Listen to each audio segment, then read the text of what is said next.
Good morning, guys. Welcome back to my channel. It is today, makes 25 days without Suboxone. Yesterday, I had a really rough time. I've been having a rough time for about a week. And what I've noticed, I've been taking the calm support.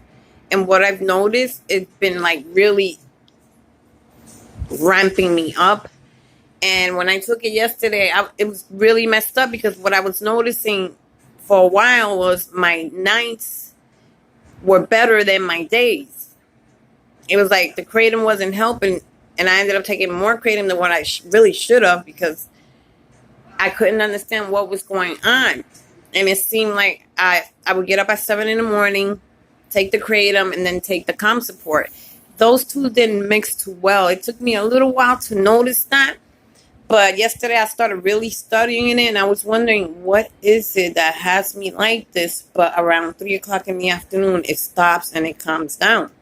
So I'm saying, wait a minute. I take this calm support. I think that's what was making my, I don't know if it was withdrawals or because I take an SSRI, so I don't think those two mix well together. It was like too much of something. It was ramping me up too much. Then I said, I'm not taking this today. I'm not. And what I've noticed last night, I dosed about 7:47. I'll never forget the time.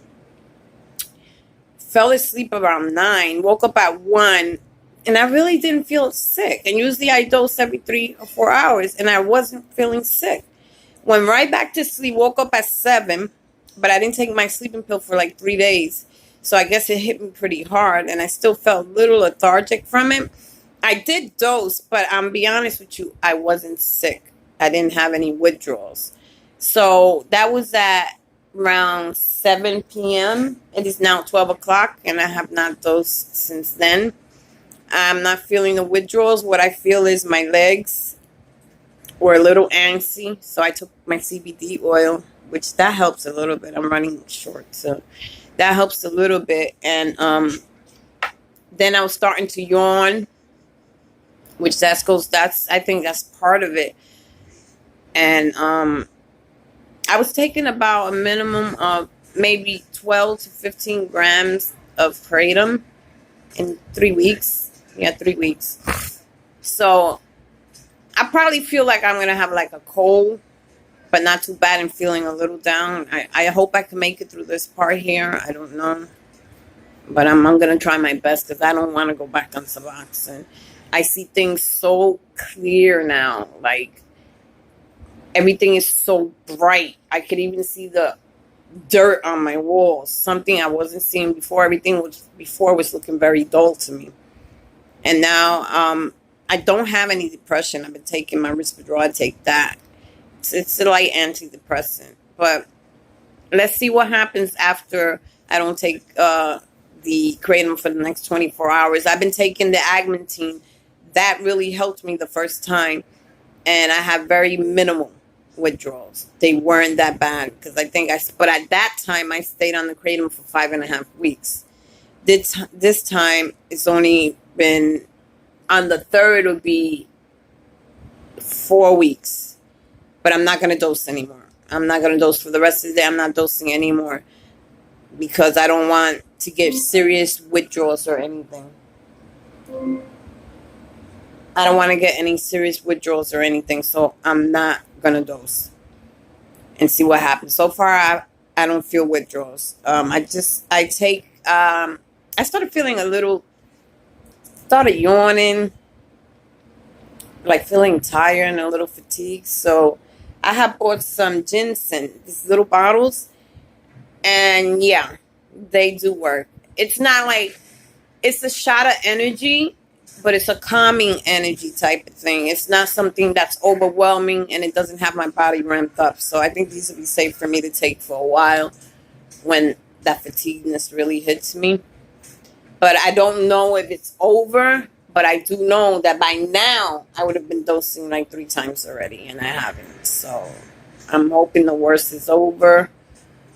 It's been a bad fucking experience. There were days it kratom worked, and there were days it didn't work because I think the calm support made it worse for me, and I was taking an SSRI. So I stopped doing that, and I see a big difference. I'm not amped up or anything.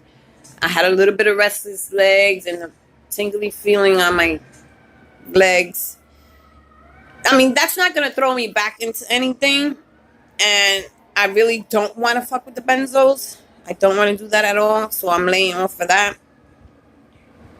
I don't want to use that as a fucking crutch, to make me feel good and then turn around and have to deal with those withdrawals. They're worse than the sub withdrawals, believe me, and they could last for a very long time.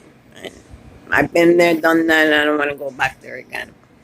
But so far, I feel the Suboxone is gone.